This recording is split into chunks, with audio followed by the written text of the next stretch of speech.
Essa peça, primeiro eu recortei o desenho externo, agora ela é vazada, porque eu dou muito valor ao vazado, que a gente só percebe as coisas em volta da gente por causa do vazado, que deixa perceber todo o realismo da condição de 3D, entendeu? Tridimensional.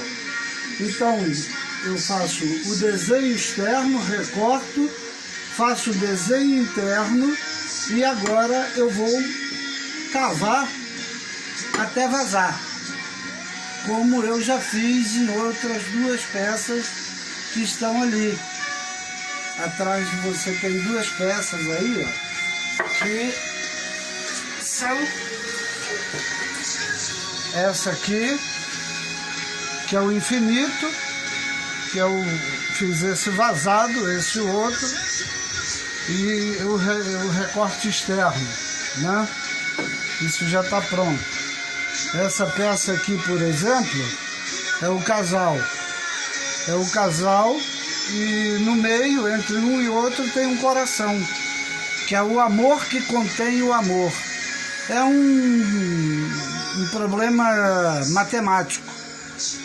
O amor, que nele está contido o amor, né? Então tem essa vazada. Essa aqui, por exemplo, é a árvore da vida.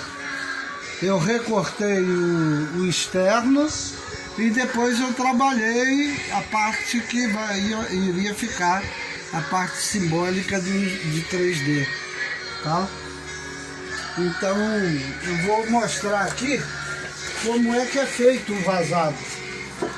Uma goiva, as ferramentas. Isso aqui é uma goiva aberta, uma goiva normal. Essa aqui é uma goiva laça. A goiva laça, ela é bem rasa, ela é um formão disfarçado. Ele tem uma ligeira cana e é disfarçado. Essa aqui é uma goiva U. A goiva U é uma goiva bem fechada e mais ampla. Essa aqui trata-se também de uma goiva laça. É uma goiva laça pelo formato dela, né? Esse aqui já é um formão. Esse formão, por acaso, é um formão israelense. É um aço muito bom e um formão muito bem feito. Que o cabo dele tem essa base de metal aqui para receber a pancada e o corpo do cabo é de borracha com resina. Esse aqui é outro formão também israelense. As melhores ferramentas normalmente são importadas. Esse aqui é um formão Solinge, é um formão alemão. É o mesmo formão que eram feitas as navalhas, o mesmo fabricante. Esse aqui também é outro formão alemão, é outro Solinge. Essa grosa é uma grosa da Suíça. É uma grosa da Suíça. É um material muito bom, material excelente. Essa grosa aqui é uma grosa portuguesa, é uma grosa redonda portuguesa, se eu não me engano. Não, é italiana, é Itália. Esse aqui é um outro formãozinho pode ser tailandês ou francês. As minhas ferramentas, a maioria é importada, porque eu compro material de melhor qualidade. Isso aqui é um aço Wolfram, é Wolfram Vanadium, é um aço alemão, também excelente marca. Esse metro aqui é um metro suíço. O metro suíço eu prefiro porque ele é de grande precisão. Ele é melhor de precisão do que os metros nacionais. Nós temos bons metros, o bambu, o Brasil, mas o suíço é melhor. Bom, O trabalho é isso.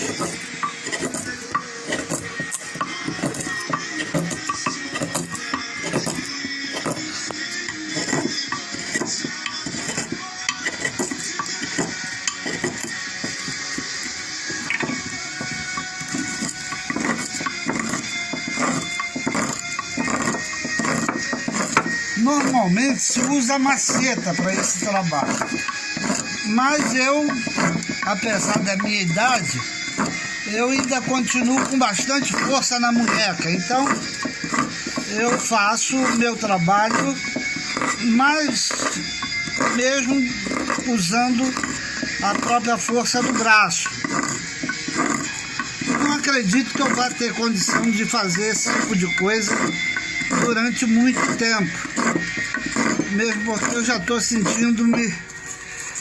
me sentindo cansaço.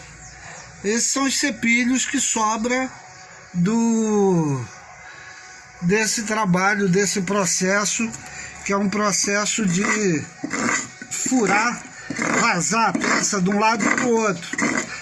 Eu poderia usar aqui uma broca, furar com uma broca, usar uma furadeira, furar com a broca e depois simplesmente com uma serra de tico-tico e recortando também a parte interna. Mas aí perderia o sentido da palavra escultura. Escultura vem do ato de esculpir. A gente precisa praticar o ato. É a única forma de manter a tradição do trabalho e manter a palavra escultura como uma verdade absoluta nesse trabalho, né? Eu mostro para os meus alunos todo o processo, tanto o processo mais complicado e mais difícil, que é esse de usar a própria força do corpo e, claro, o amolar da ferramenta. Essa ferramenta está extremamente amolada para atingir o objetivo, né? E aí a gente vai se esforçando e vai fazendo para que a peça se torne uma escultura, uma peça esculpida. Não que as máquinas não ajudem, ou que não tenham, ou que não possa ser usado, muito pelo contrário. Hoje em dia se usa as máquinas até para agilizar o processo, porque esse processo de escultura, cavar com a própria força da munheca e do corpo, né? Esse é um processo mais demorado. O processo de usar as máquinas, usar serrote, usar outras ferramentas como as grosas para dar acabamento no buraco depois, para ficar melhor acabado, porque a goiva ela deixa marcas, né? Deixa marcas muito severas na madeira. Então é importante, depois que passar a goiva, depois que passar a ferramenta, depois que vazar, dar um acabamento melhor com outro tipo de formão até, ou até com a própria goiva. Mas é importante sempre saber usar todo o material, né? Essa peça aqui faz parte de um projeto para fazer uma série de peças para ser vendida em lojas de atacado. A ideia é fazer a escultura em madeira, tirar uma forma em borracha de silicone com contramolde de gesso e depois fazer a fundição em resina de poliéster para baratear o custo da mão de obra, porque essa aqui é a peça feita por um artista. A fundição já é um processo no qual um modelador ou um acabador possa executar o mesmo trabalho, porque depois de pronta a forma reproduz exatamente todas as impressões da escultura, né? Então o camarada só vai ter que fundir e dar o acabamento, dar uma lixa, preparar e tal, enfim, ou dar uma pátina, ou fazer um processo de jato de areia também, né? Mas eu tô quase vazando, porque já está bem fundo isso aqui, né? É importante que as pessoas saibam todos os processos que levam o artista a fazer o seu trabalho. O processo de usar uma forma é um processo bom, porque com ele você pode fazer ou peças exclusivas ou pode fazer múltiplos.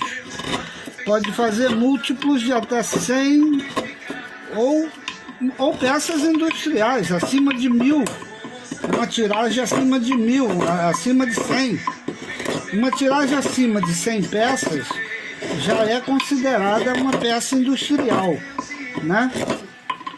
Mas uma tiragem de 100 peças ainda é considerado múltiplo. Enfim, existe uma espécie de acordo, uma convenção que foi feita em Genebra, que é a Convenção de Genebra. Ela meio que determina as quantidades de cópias de uma obra. Se for uma obra para ser feita uma tiragem longa, acima de 100 peças, que pode ir a 1000, a 2000 ou 3000 peças, ou 5000 peças, não importa, é considerado obra industrial. É uma obra que não tem o mesmo valor que uma peça numa tiragem até 100, que é considerado múltiplo. Até 100 peças é considerado múltiplo. Abaixo de 100, por exemplo, até 12 cópias é considerada peça exclusiva. Normalmente eu faço, no meu trabalho de arte, eu faço apenas 12 cópias. E essas 12 cópias, depois que eu executo a última peça, eu pego e quebro o molde para não haver mais reprodução desse trabalho. A não ser que alguém, por acaso, compre a peça e mande fazer uma outra forma e mande reproduzir também. Mas isso é considerado ilegal, entendeu? É mais ou menos isso. Esse é basicamente todo o processo e todas as normas de concepção de uma obra de arte, ou de um múltiplo, ou mesmo de uma peça industrializada. O importante que as pessoas saibam é que todas as peças, tanto a peça exclusiva, tanto a peça única, tanto a peça de múltiplo e tanto as peças industrializadas, o primeiro processo é o processo de escultura, é o processo do escultor, do artista, ou do modelador, quando for um caso de uma escultura feita em argila, ou qualquer outro tipo de massa. Que aí é o processo, em vez de você retirar para deixar a obra, não, você vai acrescentando para fazer aquilo que você quer. Eu chamo esse processo de modelagem, é um processo mais simples e menos trabalhoso do que o processo de escultura mesmo, propriamente dito, né? Eu estou fazendo esse vídeo para poder ter a minha carteira de artesão e para mostrar a minha técnica de arte, né? Porque com essa carteira de artesão eu posso participar de feiras de artesanato e feiras de arte de modo geral, porque há quem diga que o artesanato não é uma arte própria por causa da que muita gente copia, né? Não é o meu caso. Eu crio coisas. Mesmo que eu veja um desenho, eu veja um modelo, eu tento sempre modificar alguma coisa, eu tento sempre mudar alguma coisa, até para não ficar uma simples cópia, porque eu não acho legal ficar copiando. O bom da arte é você poder criar, é você mostrar que você tem criatividade para não precisar copiar nada de ninguém, tá? Esse aqui é um processo que não é tão fácil. Eu estou com 62 anos e há quase 50 anos eu já faço esse tipo de coisa. Então eu não aprendi a fazer isso ontem, né? Eu aprendi durante esses meus anos todos de vida. Até para comprar minhas ferramentas, para comprar uma ferramenta de boa qualidade, a gente precisa aprender. E eu aprendi isso com amigos escultores, amigos marceneiros, pessoas que trabalhavam com esse tipo de objeto, com esse tipo de ferramenta, né? Isso é uma coisa que só o tempo nos ensina. Eu sou autodidata, graças a Deus, nunca tive em nenhuma escola de arte, mas não é por eu não ter feito uma escola de arte que eu não tive algumas pessoas que me ensinassem até pela minha observação. Eu ia em algumas oficinas e via alguns amigos fazendo o seu trabalho, o modo como pegar no cabo da ferramenta, o modo como pegar nas máquinas para utilizá-las. Tudo isso você precisa de ter alguém para orientar. Até mesmo no processo de autodidatismo, a pessoa tem que ter um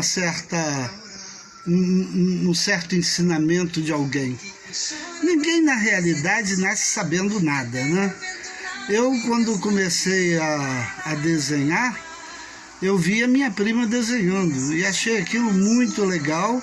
Falei com ela, olha, eu acho que eu sei fazer isso. Ela falou, me pagou uma longa história dizendo que eu precisava ter dom e não sei o que e tal. Eu falei, olha, compra um caderno de desenho e eu vou te mostrar do que eu sou capaz. E desde essa época, eu tinha 12 anos de idade, quando aconteceu isso. Desde essa época, eu faço tanto a minha arte, como a minha escultura, como o meu desenho, de uma forma bastante aceitável, né? Tanto é que eu, graças a Deus, eu tenho todos os prêmios que qualquer artista gostaria de ter na vida. Eu tenho medalha de ouro no Salão Nacional da Aeronáutica, tenho prêmio de aquisição do Salão Regional. No Salão da CPRM eu ganhei um prêmio de aquisição, na época no valor de 25 mil cruzeiros, que era um dinheiro bastante considerável. Enfim, e tenho medalhas de ouro, medalhas de prata, medalhas de bronze, prêmio de menção honrosa, enfim. Eu tenho toda a premiação que um artista de renome ou não possa ter. Eu agradeço a Deus pelo meu dom, pela minha experiência, e já dou aula há mais de 20 anos. Eu quis fazer Belas Artes, mas fui reprovado no teste de habilidade específica da matéria pelo SESGRAN Rio, mas infelizmente foi uma falta de observação dos próprios mestres que fizeram a correção da minha prova. Infelizmente, não fica de bom tom eu agora tentar falar a respeito disso, até porque um dos mestres que fez que analisou minha prova já é falecido, que foi o professor Edson Mota, que era um grande escultor e um grande mestre. Hoje tive muitos amigos, inclusive ele foi meu amigo depois de um tempo.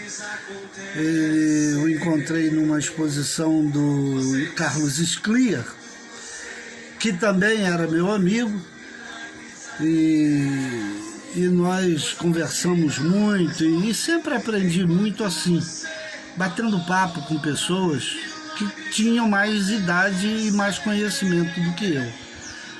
Se hoje eu sou o artista que sou e tenho a capacidade, o gabarito que tenho, graças a esses amigos, como o próprio professor Edson Mota, o Jaime Sampaio, o Julio Espinoso, que foi um grande escultor espanhol, e que meio que me adotou durante um certo período da minha vida como filho, porque ele até lamentou, ele falou: poxa, é uma pena que eu estou indo embora para a Espanha, porque se eu tivesse te conhecido há mais tempo, nós íamos ficar ricos, os dois, porque você trabalha muito rápido e domina as técnicas de madeira e a técnica que eu passei para você com uma maestria impressionante. Então, eu lamento por isso. Essas palavras dele. Enfim, a arte nasce com a ferramenta na mão de um bom mestre. Obrigado.